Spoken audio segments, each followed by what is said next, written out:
Recently I've been working with a very talented food photographer who has a lot more experience than I do. Every day is a school day, especially when you're working with someone who knows a lot more than you. I'm treating it like school, so got homework. I've decided to try and emulate some of the lighting that he was using, and I realised I need a backdrop to do that with. So if you've got a little bit of time, why not join me in the studio and we'll put something together. So after a quick trip to Selco's Builders Warehouse, it's where the trade go, not sponsored, I picked up some polyfiller and a board of 9mm plywood. It's 1200 by 600-ish, and that will give me two sides to make a backdrop out of. You can buy pre-mixed polyfiller, it tends to be more expensive, and also if you're going to store it, it is better to have the one that you mix yourself because you can keep it for ages and it won't like set up on you, and it's in a smaller carton. To save on like things that I've got to wash at the end of the day, I just mix it straight onto the board because I'm just going to be slapping it all over it anyway. And this is where having something to mix it and then sort of smooth it out comes in. This like putty knife that I got for decorating a couple of years ago was probably really cheap. I think it was from Wilko's or B&Q, RIP Wilko's. What I like about it is the width of it. So something wider will give you like more space between the lines that kind of form. So as you're doing these sweeps across it, lines will form. Cover the whole thing, leave this to dry, and then once it is dry, come back with a base coat. I kind of wanted this to be a cool toned white backdrop, so nice thick coat of white house paint, just the stuff that you get, like the cheap stuff in B&Q. This is Wilko's again, RIP Wilko's.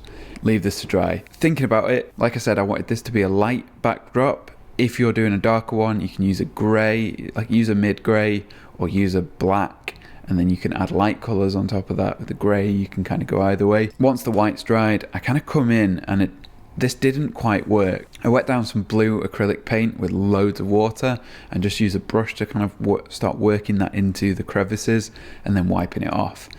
It was too blue. I wasn't going to get those like cool tones that I wanted. I was going to get just like pure blue. I wet it down with even more water, tried to kind of work it away. When that started to fail, I just came in with the last coat, which is kind of dirtying it up. I was going to go out and buy something specific for this. I was going to find some like brown acrylic paint. But while I was going through my stuff, I noticed I had this stain that was like a dark walnut stain. So I just wet down some of that and sort of worked it with a brush into the sort of nooks and crannies on the board that had been left by the filler, and then wiped it off. Came in and wiped it all off. This just gives a bit of dimension to the texture that you've put on there. Otherwise, the texture, it will work. It'll get caught by the shadows of however you're lighting it, which you'll see in a minute. But it also just makes sense to have some colour contrast in there as well. Otherwise, it looks very, very white and quite bland. And then, obviously, leave this to dry again. Once one side's done, you can go back and do the other side as well. And I would do like something completely different on the other side because you're never going to get to use these together, obviously. So there's no point going for something that's complementary. And so yeah, on to putting together a little bit of a setup. I was kind of gifted these onions and garlic by the food stylist on the shoot that I just worked on. I thought they'd make a nice subject, especially for a shot that looked kind of like one of those ones that you find at like the start or the end of a recipe book, where it's like, we're talking about the ingredients, that kind of thing. And for the lighting setup, until recently I didn't own a big square softbox. I had one in the past that was like an umbrella one, and I don't know where that disappeared to. I think it probably broke. They are really cheap though. I picked this one up for £40 and it's big. And what it allows you to do is very easily have this nice, soft fill coming from above. And this isn't something I've really done before, using a big soft source above as fill for a nice soft light coming in from the side. And this works so well with food because you think about how your kitchen is. Nice big light source from a window, say, coming in. It's that kind of dreamy light that you imagine you would have in the perfect kitchen where the sun's just in the perfect spot and it comes through the windows and it's just a beautiful kind of glowy feel to everything. And then I had just recently bought this projector lens for a Bowens mount. So it's the Aperture SE spotlight fixture, and it comes with gobos, and so I use that to throw some light onto the background. Lens I was using kind of doesn't matter, because I imagine there's literally no one in my audience who uses the same setup as me. If you do, let me know down below, because that would be really interesting to hear from you. This is a Hasselblad H2 with a Phase 1 P25 back. It's like 22 megapixel, I think, but it's medium format, and it's nearly full frame 645 medium format. So not that like crop sensor medium format that you've got in the new Hasselblads and Fujis. Not that there's anything wrong with those. They're incredible, obviously, but this is more incredible.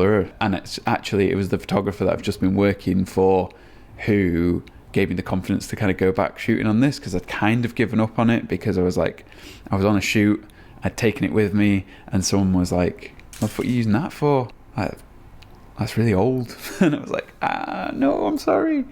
And so I kind of lost my confidence with it, but the images that come out of it are beautiful, as long as you give it enough light. So I was using a couple of weird things as well. I was using the 50mm lens, which is about a 35, 38, but I was putting it onto the tilt shift adapter, which turns it back into a 50mm equivalent, but you've also got movements then.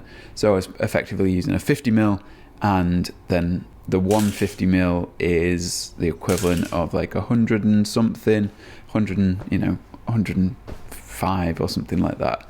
So let's say I was using 105mm and I was using a 50mm full frame equivalent. These aren't the most interesting shots in the world, but they're kind of just a little bit of a study in texture and light, like how lighting affects the texture, and just kind of showing off what a background, a surface like this can do. And the thing that I prefer about these over printed backdrops is they interact realistically with the light that you're using. Those printed backdrops are really great for things like marble, where marble is very flat, or anything that's very, very flat. I think they really fall apart when you're looking at things that should be textured.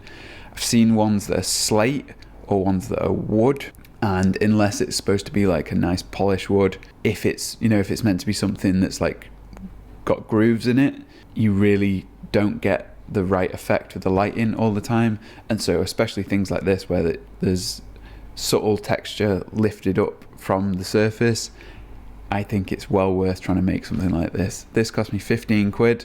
I can make 2 of them, and there's enough polyfiller to make like 15 more probably. And I bought the name brand polyfiller, which was like 3 quid. Mega. I also did some macro shots with the extension tubes, the Hasselblad extension tubes. Again, just a little bit of a study in texture and light. And that's kind of what this is all about, this career that we've chosen for ourselves, if indeed it is what you've chosen. It's about learning how to best show off the qualities of something. So playing about with a type of light and doing a little test shoot and building it together and thinking, right, okay, what best shows off this ingredient? Is it smooth, beautiful marble with a hard light coming in from the back, or is it some grungy kind of tabletop with a beautiful window light and some nice soft fill from above? It's up to you to figure to have this like catalog in your head. And I think seeing what other people do and then going and trying it is one of the best ways to do that. Yes, it's kind of like school and doing your homework, but it's going to make you a better photographer, better videographer, whatever it is you do. Yeah, then it's just time to pack up now. And the only reason I decided to film it is because it made me accountable, and I had to, it compelled me basically to put everything away and tidy up and make the place look neat, because quite often I can't be bothered doing that. Thank you for watching. Hope this was helpful. Laters.